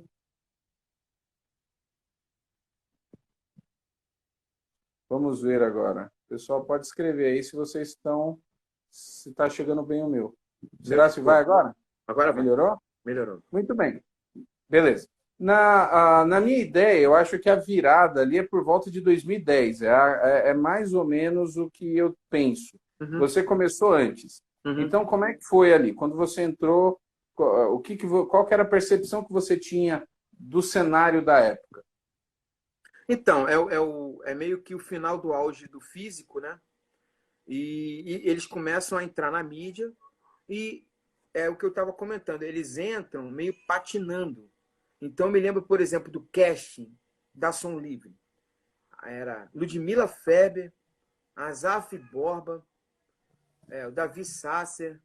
É um casting que, na minha opinião, por exemplo, o Márcio, que está hoje na Som Livre, é meu amigo, ele caminha comigo, é meu discípulo, caminha aqui em casa, que é o cara do gospel na Som Livre. Ele chegou depois. Inclusive, ele chegou, eu conheci, aí fiz os canais e tal, aí ele hoje está lá na Som Livre. A gente conversando, talvez ele não fale isso, mas é o que a gente conversa e tal. Naquela época, é um casting muito mal assim, identificado. A própria chegada do Diante do Trono, chega um profissional lá, que eu também vou evitar de falar o nome aqui por uma questão ética, que vende um peixe para eles, que não é o peixe verdadeiro. Na verdade, Já tinha ali passado. já é o declínio do Diante do Trono. Então, a Som Livre pega assim e dá uma rateada. E eu acho que isso prejudica todo o cenário da música cristã no Brasil. Porque é vendido um peixe que, na verdade, ele não é mais o real. Então, essa mudança, ela é uma mudança meio encalacrada, meio com dificuldades, entendeu? Então, rola a mídia, mas não rola a venda, rola o investimento, grandes investimentos foram feitos, mas não houveram retorno, e a gente deu uma retardada no processo de crescimento dentro da sociedade brasileira como segmento de música gospel, entendeu? Entendi. Na verdade, agora tem um detalhe. Os números do Diante do Trono, mesmo na fase de queda, ainda eram números muito altos para tudo que acontecia no Brasil, inclusive no secular. O Mas, Diante do mas Trono, cara, o parece. CD que vende mal do Diante do Trono vende 200 mil cópias. Mas isso no tempo da gravadora deles independente. Eles não chegaram a vender isso na Som Livre, não. Se venderam, venderam 100 mil, venderam uma vez, e não bate com o que foi investido, não, cara. Porque eles eram um staff gigante. Eles eram um staff assim. Não sei se você tem Tem noção. uma. Era um staff que levava, pô, só de metais, eram 6 metais, não sei o quê. E era uma época que as gravadoras elas se metiam no 360. Então, elas se metiam em alguns eventos, elas se metiam, porque era uma venda física meio que tinha a ver com show. Venderam o peixe, que a nossa venda era com livraria pequena, que tinha que ir no show e papapá e tchu-tchu-tchu. E você sabe, você trabalhou em VPC, você sabe que não é bem assim. Não é, a parada não é bem assim. A parada é sempre uma construção, né? E eu acho que nessa mudança houve até uma ida e uma volta. Porque foi e voltou porque houve uma diferente expectativa de resultados. Entendeu? E Entendi. acho É, que a impressão que ficou na mídia, de uma forma geral, é ruim. É ruim. é mesmo. Você acha que ficou marcado? Eu tenho certeza, por exemplo, tem uma imagem clássica do Faustão com a Ludmilla. Ludmilla e Padre Fábio de Mello. Se você não conhece essa imagem, um dia tu pesquisa. Cara, é um baile que o Fábio de Mello dá na Ludmilla, que ela, tipo assim, ela vai para casa triste. Entendeu? Porque o Entendi. Faustão Eu faz vi, pergunta. eu lembro que tinha, cara, tinha muita coisa da. Tinha muita coisa de manhã lá na Fátima Bernardes. A Fátima Bernardes levou um bocado de Não, cantor. a Fátima é mais agora, cara. A Fátima é mais agora, com o programa Encontro. Eu digo do início mesmo, que começou a pintar no Faustão. Faustão, que é Hum, o ícone desses anos de 2010 aí, dos programas nas tardes de domingo, né? E o próprio sim, Gugu levou alguns e tal, que disputavam audiência no domingo. E tipo assim, aí sobrou o Raul Gil, mas no fundo o início era Faustão. E aí vai a Ludmilla Som Livre lá, e junto com o Fábio de Mello. E aí é o que eu estava explicando. O Maurício falou sobre isso, falou muito bem. Um discurso muito mal alinhado, entendeu? A própria é, Aline Barros, quando ela vai, é muito mal orientada, entendeu? Porque fica uma impressão de que a gente é um povo meio alienado, né? bobo, Um negócio assim. meio alienado. Poxa, nós não somos isso já há muito tempo, cara. Entendeu? A gente é uma parcela da população muito importante. A gente elege até presidente, Ramon. Isso é verdade. Isso é verdade. O negócio Entendeu? deu uma É. mudada. Eles tiveram incursão também pela aquela questão, saiu o troféu Promessas, né? Que eles até transmitiam e tal. O troféu Talento acaba, depois vem esse troféu Promessas. Agora, essa incursão da Som Livre, ela deu um resultado prático logo de cara, assim, quebrou geral, assim, várias gravadoras também. Esse Eu lembro, eu Martinho estava na. Lutero, será que é aquele Martinho Lutero da antiga, cara? Cara, Ele fez ele já entrou aqui várias e eu acredito que sim. Até, ainda bem que você fez menção. Ele tipo grava o Elvis country. Presley do gospel brasileiro, tá ligado? Isso, exatamente, Martim Lutero. Eu É, acredito que é ele cara. mesmo. Eu Não, nunca consegui, eu vejo ele entrando, mas o assunto. Se for você mesmo cantor, eu acho que é, cara. Eu acho que é. Até o Elvis Tavares eu me era, falou dele. eu era criança, bicho, quando o Martinho Lutero. Olha aí. Ah, não, aqui já é o. Já é o Defan, já é o Defan. Eu acho que é ele mesmo. Se for daqui a pouco, ele. Inclusive, é um que está na minha lista, porque ele tem toda uma Legal. questão, um estilo. Eu quero muito poder conversar com ele também. Eu vi que ele já entrou em algumas aqui. Você tinha muita gravadora, médio, pequeno. Eu digo isso porque quando eu trabalhei na Aliança, a Aliança naquela época, no início dos anos 2000, 2004, a Aliança era grande distribuidora para o mercado secular. Então, as grandes redes, elas não queriam ficar comprando de um de outro, elas compravam um mix, né? E, cara, a Aliança vendia todo mundo, a Aliança tinha mesmo um acervo enorme. E eu lembro da quantidade, eu não imaginava a quantidade de gravadoras que você tinha. Entrou o Rubão aqui, rapaz. O Rubão também que é do reggae, viu? Ali tem Legal. a Companhia de Jesus, que era de Brasília, e ele está lá naquela região. Show de bola. Então você tinha uma quantidade de gravadora gigantesca, gravadora pelos vídeos. E, na verdade, Ramon, era o movimento dos independentes, eram gravadoras independentes, né? Eram selos próprios. Às vezes o artista ele tinha só ele mesmo, Isso, ou ele mais dois ou três. Tipo o exemplo do Cris com a Filhos do Homem. E aí isso, é isso. ontem você vê na fala dele, que também tá guardada, tá aqui no meu perfil do Instagram, só me seguir lá, tá no ao vivo, depois eu vou disponibilizar no YouTube, né? Que o que acontece? Os caras cresceram, mas chega num teto, eles não conseguem administrar a bolada de dinheiro, porque entra muito, mas gasta muito. Se você não for gestor, não adianta ser bom músico. Bom músico é bom músico. Bom gestor é bom gestor, né? Então, eu imagino uma conversa que eu tive com o Cebolinha lá. Eu chamo ele de Cebolinha porque eu achava ele mó guitarrão. Mas como é que é o nome dele? É o Ricardo Carreiras. Ricardo Carreiras. O Cebolinha, na primeira reunião que eu tive, eu falei, não, eu sou contador. Ele falou, cara, você é o primeiro cara, junto com o Nelsinho da Oni Music, é o primeiro cara que eu encontro que sabe fazer conta de custo e de substituição tributária em CD. Ninguém sabia, por exemplo, o que é substituição tributária em CD. Esses ministérios aí nunca ouviram falar do que é substituição tributária no sentido do imposto ICM. Então, essas milhares de gravadoras, elas quebraram nessa mudança aí. Quebraram nessa entrada na mídia e diminuição decrescente do CD físico. Foi uma quebradeira. Porque a turma que já acompanhou ou entrou aí, tem acesso na música agora, de 10 anos para cá, não faz ideia. Eu lembro de uma situação muito emblemática. Estava lá na Aliança, eu tinha acabado de entrar. Eu entrei na Aliança pela equipe de vendas, depois eu fui para o marketing. Mas ali era o seguinte, cara. O pessoal começava a pedir, as músicas estouravam nos encontros, nas células, nas reuniões, e o povo queria o CD. E até hoje, no meio evangélico, a galera não se liga muito com o nome de música. A galera chama a música pelo refrão, então a música tem o nome do refrão. E aí começou a pipocar, era dividido por região, tinha o vendedor do sul, a minha carteira era o sul, aí tinha o que vendia para o norte, vendia para o centro-oeste. Cara, começaram a me ligar, cara, você tem aí Fernandinho Faz Chover? Aí eu falei, Fernandinho Faz Chover? Nunca tinha escutado falar. Cara, Fernandinho... Aí eu olhava para o vendedor do Rio, aí ele falou assim, cara, estão me pedindo aqui também, não faço ideia. E aí começou esse lance, Fernandinho Faz Chover. Eu achava que era pagode. Falei, meu, é alguém de pagode. Porque Fernandinho Faz Chover tem esse... Aí falaram, é do Rio de Janeiro. Eu falei, meu, não falei, se não for pagode é samba. Aí demorou uma eternidade para a gente conseguir, porque a Aliança só comprava material de quem fornecia nota.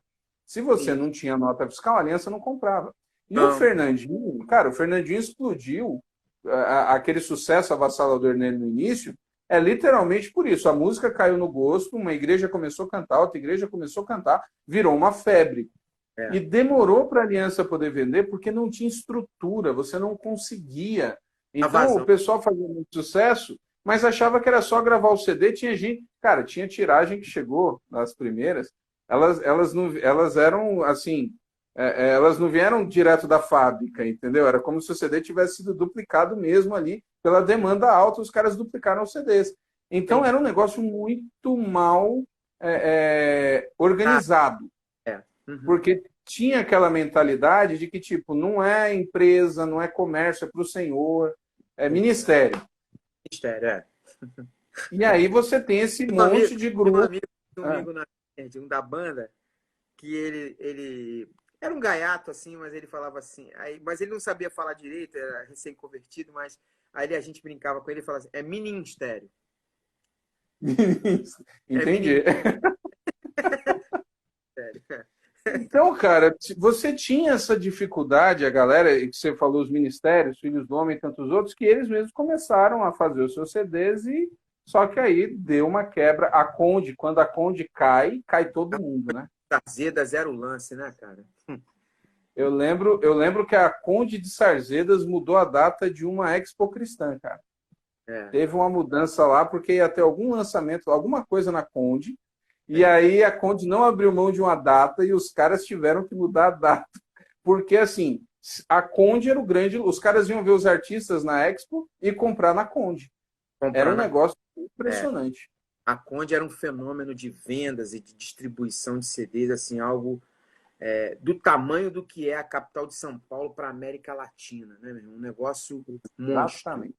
Isso. O Exatamente. tamanho que a metrópole São Paulo representa para a América Latina era o que a Conde de Sarzeda representava para o nosso mercado, cara. Um negócio gigante, muito interessante. Exatamente. Eu passava uma tarde lá me divertindo. Um dia, final da É, manhã, até de noite, rindo, vendo coisa malucado, entendeu? Coisa de cara, brasileiro, de tudo que é tipo, de tudo que é gente, de tudo que é artista, de tudo que é preço, de tudo que é negociação. Uma doideira. tinha um cara lá na Conde que era o Adonias. Ele era o cara que trazia, que importava CD. Quando você queria alguma coisa, de fora era o cara que trazia. Depois a Quebar e a BV arrebentaram, né? Eles começaram a trazer muito. Mas tinha coisa na Conde absurda que você achava, era um negócio bem legal. Agora, né? Agora, agora eu queria remeter à tua pergunta, que a gente falou até de mercado, assim, mas as entrevistas que eu fiz, elas, para começar, foram muito difíceis, cara. Porque a característica do artista do gospel, ele não tinha muita característica de fazer mídia, colocar cara, televisão. Então, Uhum. eu me lembro que foi uma conquista assim muito difícil. Eu tive um produtor, um diretor, na verdade, que falou assim: "Não, você vai fazer uma entrevista por mês". Aí eu falei: "Pô, será que vai dar?". Aí a direção foi até contra, porque o programa era de estúdio. E as pessoas não entendem, às vezes. Você tem um programa de estúdio, ele tem uma estrutura de produção. Quando você vai para uma externa, é uma outra estrutura. Então, tem programa que é externa, tem programa que é de estúdio. Programa de estúdio externa, ele é um outro custo. Então, há uma dificuldade. Mas aí foi viabilizado isso para mim. Uma vez por mês eu ia fazer um cara. E foi muito difícil. Aí depois chegou um cara, um mês depois, 2 meses, falou: ó, as entrevistas estão tão boas que você vai fazer uma vez por semana. Aí eu fui contra. Eu falei: cara, isso não dá certo. Uma vez de semana, como é que eu vou dar conta disso? Aí chegou uma produtora lá, que é a Vanessa, que até eu comentei contigo. E a Vanessa falou assim: não, a gente vai fazer. Sabe o que a gente faz? Quando a gente for sair, a gente mata 2 ou 3, numa saída ou 2. E a gente foi fazendo. Mas era uma dificuldade muito grande, cara, a conquista com os caras, porque os caras não queriam fazer, os caras não gostavam. Até hoje tem essa, você percebe. Você está aqui num desbravamento lindo, precioso o teu conteúdo, que eu admiro muito, a gente tem conversado bastante, que é admirável, tenho te parabenizado pelo conteúdo que você tem feito, da nossa história, da nossa música, com pessoas relevantes. Eu, por exemplo, vi muito aquele do Gerson Ortega, gostei pra caramba.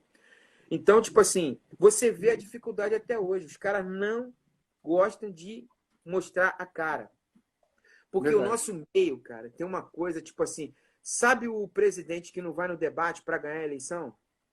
Aqui Eu já vi alguma coisa. tem uma estratégia no nosso meio que quanto mais você é místico e não aparece, é melhor. Tem essa parada. Difícil. Verdade. O cara não se posicionar é melhor do que o cara falar. Então, muitos, assim, preferem não. Entendeu? Pô, agora vamos ser sinceros aqui nesse papo. Tem uma turma que de fato é melhor que fique só cantando, porque quando fala complica. A gente não vai citar Ah, nome, mas, tem, mas eu me lembrei de uma sequência aqui, assim, de uns tem uns três, caras que quatro, que assim, é igual jogador de futebol. Jogando é uma beleza. Quando pega no microfone, meu Deus, cara, bicho. eu não sei, tá aí, talvez eu consiga, né, nessas entrevistas todas que eu tenho feito, traçando essas conversas, entendendo assim aonde dá essa chave de que de repente o cantor vira uma autoridade eclesiástica, uma autoridade teológica e começa a ministrar e falar, porque eu teve um momento aí nosso que, cara, de repente os cantores tinham a autoridade de quem estudava de fato cara, começou a sair muita besteira. Como Sim, sai, às vezes, cara. até hoje, né, nessa É, quarentena, cara, de é. vez em quando eu entro numas lives assim, curiosidade para ver aquela. Cara, tem live que você não consegue ficar 5 minutos. Não, mano, ó, de coração. Eu adoro o nosso conteúdo. Eu sou um cara que vivencio música cristã e música em geral. Sou músico, sou pastor. Eu amo. Mas eu não fico 10 minutos na maioria dessas lives. Contigo eu fico, assisto tudo, cara, geral e tal. Tudo respeito, sem falsa modéstia. Eu Uhum. não assisto, não, cara. É tanta coisa que, pô, cara, não me acrescenta, sacou? Misericórdia, vai. Eu falar isso, eu peço perdão a Deus, mas eu tô sendo sincero. É uns negócios que, sabe, é muita. é muito beabá, é muita superficialidade, entendeu? Os caras eles Mano. não vão profundo, entendeu? Então, cantando é até legal. Tem coisa que, ser sincero, Ramon, tem coisa que eu não escuto também não, cara. Não escuto. Eu acho ruim. É ruim, entendeu? É muito ruim. A maioria é muito ruim. E Aí aí, tem uns. o Defan tá falando aqui da falta de conteúdo. Teve aqui também, deixa eu ver o nome dela aqui, a Josielen, desculpa, que às vezes é difícil ler o nick. Falando aqui até de alguns programas. Cara, uma pessoa que vai para um programa, por exemplo, com o Bial ou com o Uhum, Tass, bicho, uhum. assim, essa galera, ou ela tá preparada, ou É, ela tem uma boa turma para dizer, ou não vai, porque não vai dar certo. não vai Os dar certo. caras são, os caras são monstros. Eu tenho visto nas repercussões de umas entrevistas que o Tass tem feito também, né? Com algumas pessoas cristãs, evangélicas e tal. Cara, não tem jeito. Esses caras são ninja. Os É, caras farejam. E eles pegam as incoerências de uma maneira muito fácil. Então, isso é muito complicado. Agora, você ficou 12 anos numa televisão, você uhum. ficou 12 anos fazendo entrevista, como é que era? É óbvio, como você mesmo diz, não vamos citar nome por causa da ética. Cara, mas e aí? Tipo assim, tem que fazer alguém aqui que você pensa Ah, isso, meu, esse eu cara não, não tem conteúdo. muitos a produção me pressionava, eu não fazia não, cara. Ah, Fazia você não. não fez, você não Eu fazia. não. Às vezes eu fazia porque rolava uma pressão da gravadora. Não é que eu não tem negócio de jabá, negócio de grana, não. Todo mundo me conhece no mercado, eu não sou um cara jabazeiro. Posso falar isso porque não sou. Os que são, melhor Uhum, não falar nada. Mas eu não sou. E é como eu falei, eu sou conhecido como um cara que era acessível. Agora, eu uhum, tocava aquilo que era relevante. Às vezes tem gente que fala, pô, Lico, mas você não me tocou, mas você não era relevante. Eu não vou tocar o que não é relevante. Então, a qualidade entendi. é relevante. Então, agora, dentro disso, cara, tinha alguns caras que havia uma pressão de lançamento. Aí eu tinha que fazer. Mas eu te confesso que era tirar leite de pedra, cara. É muito difícil, cara. Os caras eles são muito quadradinhos, assim, eles não falam as coisas. É muito. O nosso meio, ele padece por conteúdos legais, sabe? Eu Sim. era substituto num programa de debates. Então, eu era Uau. âncora, um programa de debate chamado Antenados. E também, cara, eu encontrava a mesma dificuldade, assim, pastores e até formadores de opinião no sentido de conduzirem rebanhos grandes, mas quando o cara vai para ser confrontado, quando ele vai para o aprofundamento de uma questão de entendimento cultural, de entendimento da sociedade como um todo, cara, sabe, é muito, muito fraco, o conteúdo é muito fraco. E os nossos, às vezes, eles não sabem nem a função que eles desempenham, cara. É muito triste quando você vê um cara que ele não entende a função exatamente que ele desempenha, do papel que ele desempenha. Ele não pensou profundamente exatamente o que ele faz. E acontecia. Agora, também, vamos falar a verdade, pintaram os caras também geniais, assim. É Geniais. isso que eu ia te perguntar agora. Eu queria que Geniais. você elencasse, assim, umas três entrevistas. Uns três caras, assim, que você... Cara, tem um gringo que é muito marcante para mim, que eu não posso deixar de falar, que eu fiz gringos também, né? Eu fiz o Uau. Sonny Sandoval, que é o líder do POD. Cara, esse cara, Uhum. para mim, é um cara assim que ele é. Se eu tivesse que escolher uma entrevista, seria essa. Ele é um cara. Uau. É um negócio assim. Eu nunca vi um brasileiro com uma visão que ele tem. Nunca vi. É um cara gênio. Ele tem música no Matrix, né? Ele tem música em trilha de filme Hollywood. Sim, é isso aí. Ele tem música que tá no videogame das crianças. Entendeu? Trilha de videogame. E eu me lembro de uma pergunta que eu falei: aonde você quer a tua música? Na prateleira do. Porque eu sabia que eles eram uma banda que não gostavam de ser rotuladas como gospel. Você queria ver teu CD? Aí eu mudei a pergunta. Eu falei: você queria ver teu CD em qual prateleira? Entrou numa loja, teu CD, tu gostaria de ver em qual prateleira? Do rock ou do gospel? Aí ele mandou o seguinte: eu queria ver na prateleira das crianças. Pô, isso é genial. Genial. Capacidade Caramba. de se renovar, de falar com a nova geração, que é o foco missiológico do cara, é um negócio assim que. E o naipe, né, cara? A performance para entrevista, a vestimenta, o conceito, a fotografia do cara é um negócio, é uma aula. É uma aula. Um outro Entendi. cara que me impactou muito foi o Leonardo Gonçalves. A primeira vez ele não gravava, era um cara muito conhecido que não tinha nada gravado. Por muito tempo era negócio pirata. Eu conheci a música dele por CD pirata. Quando eu o vi pela primeira vez, que eu fui entrevistar, e a minha entrevista mais vista no YouTube é dele, tem mais de 300 mil views. Ele é um cara muito profundo, cara. Muito profundo. Muito Cara, profundo. se não acontecer nada, amanhã às 11 é com ele.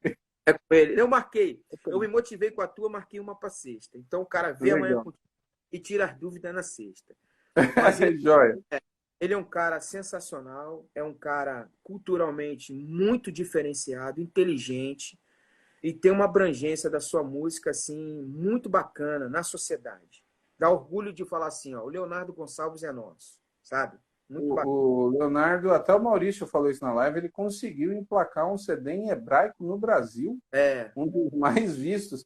E agora tem um detalhe interessante, ele vem de um meio musical riquíssimo, assim, em termos de qualidade, que é o Adventista, mas, cara, os caras são uma ilha, você não entra, assim, é um negócio. não, e ele, nesse aspecto, ele é um desbravador, né? Ele é um cara pioneiro, né? E uma outra, Uhum. um cara que me marcou também é o Thales Roberto, que para mim, nesse período todo da televisão, ele é o cara mais importante da nossa música. É o Thales Roberto. O Thales Roberto, ele é um cara que quebra paradigma, que mudou a história da música, porque vinha tudo quadradinho. Aí o Thales vem um negócio diferente, que era o tipo de música black, né? Black. Ele é um autêntico black music, né? Um black music man. E é uma música que eu amo, que eu adoro, que eu falei aqui sempre para você, que é um estilo que eu sempre gostei. E era sempre assim, o conceito era assim, essa música é segmentada, não serve para o nosso meio. Eu sempre ouvia isso. E aí, quando eu vi o CD do Thales, eu tenho testemunha disso. Quando eu vi o CD do Thales pela graça, de volta para casa do pai, eu falei isso aqui, ó, isso aqui vai estourar. Eu tenho testemunha. Tenho testemunha. Porque chegavam os CDs primeiro para mim. A Graça, quando lançava, ela mandava lá para a televisão. Minha Uhum. produtora, que era a Vanessa, ela é testemunha. Ela viu quando chegou, que eu abri, botei para tocar, botei no carro. Eu falei, meu irmão, isso aqui vai ser um estouro. Aí ela foi, ligou para ele. Eu estava indo para São Paulo para fazer a cobertura do Livres, o evento do Juliano Som, quando veio aquela banda Liland. Veio uma Eu banda já não gringa. estava em São Paulo. É Eu Liland, já não? estava no Piauí. Acho que é Liland. Aí foi fazer o Livres. Eu fui para fazer a cobertura também do. Ai, meu Deus, eu esqueci uma outra banda gringa, maneira pra caramba. Que o cara, ele sofre de dislexia. Esqueci agora. Ah, é o Tear Day. Tear Day Não, não. Não, não. não, eu sei qual que é, que ele é pastor. Ele é Ele é pastor. ele sofre. É o. Não é o Amor, qual é o Tear... nome daquela banda que a gente foi ver lá no Ceará, lá? Qual é o nome daquela banda? Cara, eu lembro a capa do CD. Eles têm músicas maravilhosas. A minha esposa Gente, também esqueceu. Casting Crowns. Casting Crown. Casting É, Crown, excepcional. Eu gosto muito. eu fui fazer uma entrevista com eles, que também é uma entrevista muito legal. É um cara muito inteligente. E aí, nesse dia, o Thales estava em São Paulo. E aí o Doninha falou assim, pô, o Thales está aqui em São Paulo, mas ele tá, acho que em Guarulhos, alguma coisa assim.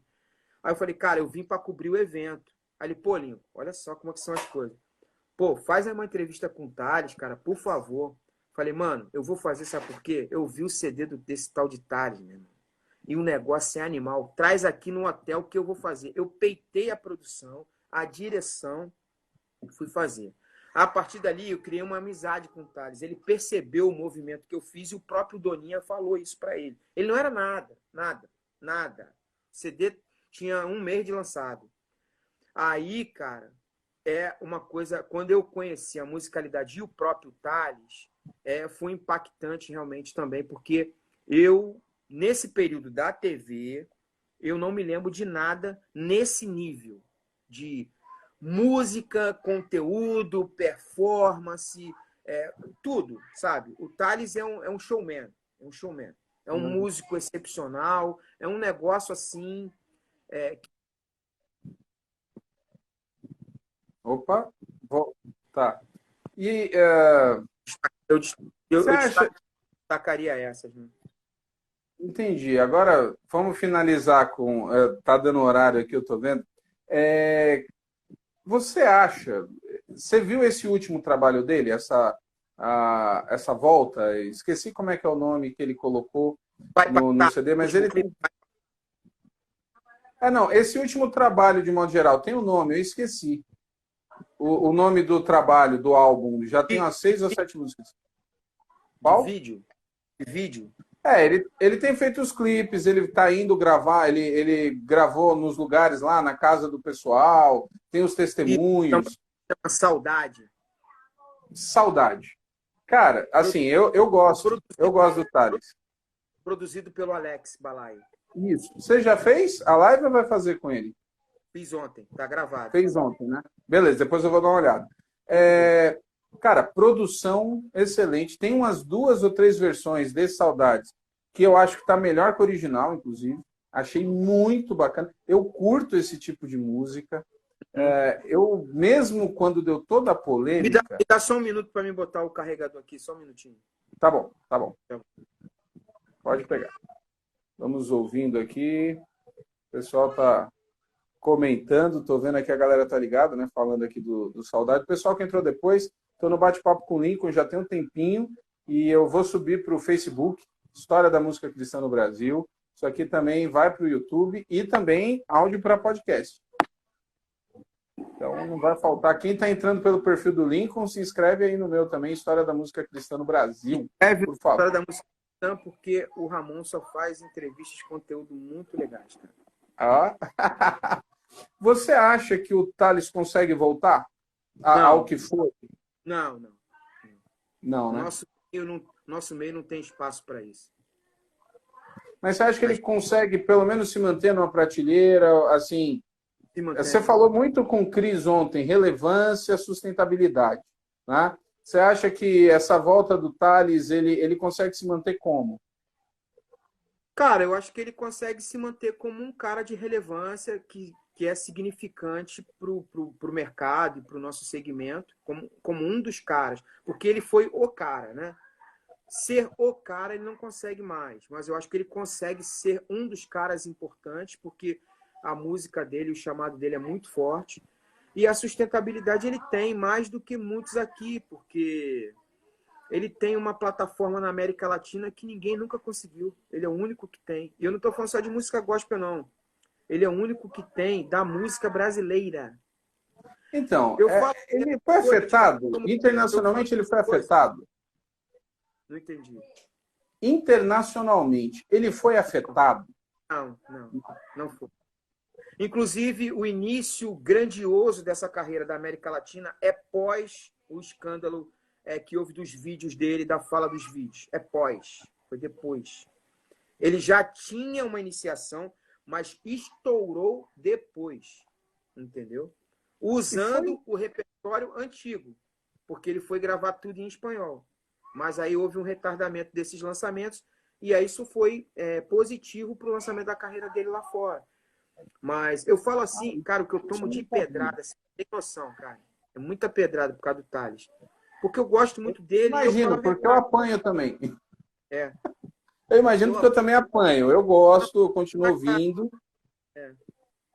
Ele tem essa questão. A Natália está dizendo aqui, aguardando os pods para maratonar, né? Ô, Natália, você pode. O do Lincoln eu não sei onde está, mas o meu você pode encontrar lá no Spotify. História da Música Cristã no Brasil, podcast. Já tem acho que 6 ou 7. Os meus podcasts também estão no Lincoln Lira Podcast. É porque está indo aos poucos, mas já tem uns 10 lá. É isso aí. Pode procurar depois. O Lincoln, ele teve ou ainda tem um contrato com a Motown, é isso? Eu acho que não tem mais, mas teve, né? Ele teve, né? Via Universal, ele era contratado da Motown. E foi muito fruto disso que ele teve algumas aberturas de portas em estúdios americanos, de Los Angeles, entendeu? E isso deu a ele o conhecimento técnico, né? E a capacidade de qualidade. Ele está pregando espanhol fluentemente, de ter essa absorção bacana de sucesso aqui na América Latina. Como eu falei, nenhum artista brasileiro tem, nem a Bossa Nova tem. Incrível. Você foi um dos poucos, se não o único, que fez uma entrevista com ele pós-polêmica, né? Eu tenho 3 entrevistas com ele, sempre muito importantes, né? A primeira foi essa que eu falei lá em São Paulo, que é o início da carreira dele. Eu tenho uma outra dele, antes do lançamento do DVD ID, que é o ápice da carreira dele, lá num sítio, numa granja, não sei como é que chama aí, é tipo uma chácara, onde ele foi criado, bem em roça, lá em Passos, Minas Gerais. E tem o último, que foi depois, ele não tinha falado com ninguém da imprensa, ele estava 2 anos sem falar com a imprensa, e ele me chamou para de novo ir lá em Passos, é 10 horas de viagem aqui do Rio de Janeiro, não tem avião para lá, fui de carro, e fui falar com ele lá na casa dele, onde ele falou, cara, eu nunca trouxe ninguém aqui na minha casa, ninguém mesmo. Eu já fiz todas as televisões, mas você é o único cara que eu trago na minha casa, que eu confio em você. E aí eu fiz essa entrevista, e se você reparar a entrevista, você vai perceber que ele se arrependeu do que falou, confessou que exagerou, que saiu da caixinha, que explodiu, e mesmo assim a galera não perdoa. Impressionante. Impressionante. Que coisa, né? Era o debate seu com o Cris ontem, né? Sobre a questão, depois que tem uma quebra, não volta igual, né? Não volta, cara. Não volta. Não volta. Show de bola, seu Lincoln. Eu não vou tomar mais o tempo, eu também preciso sinalizar. Tem da igreja também, cara. Então, tem o conteúdo aqui da igreja. Igreja é importante. E eu quero agradecer essa conversa. Sei que tem sido aí Você que tem me ajudado e a gente tem trocado uma ideia, tenho aprendido aí, estou vendo algumas coisas suas também. E muito obrigado aí por esse bate-papo aqui, traçando um pouquinho aí da história. Eu agradeço o carinho, Ramon. Obrigado pelo convite. Parabéns pelo seu trabalho. Eu sou um dos caras que tem te incentivado, te incentivo a continuar. E que você precisar, conta comigo mesmo. E que Deus te abençoe, cara. E a galera que nos assiste, que procure os nossos conteúdos, né? O Música Cristã do Brasil, não é isso? História da Isso, no Instagram. É só procurar no Face e no YouTube, História da Música Cristã no Brasil. É isso aí. E o do Lincoln? É só procurar ou no Instagram, ou no YouTube, ou podcast do Spotify, Lincoln Lira, tá tudo lá, cara. Obrigado mesmo. Deus te abençoe muito, brother. É isso aí, tamo junto e a gente vai se falando. Obrigadão, pessoal. Até a próxima. Se tudo der certo, amanhã às 11, Leonardo Gonçalves, tá bom? Um abraço, gente. Até mais.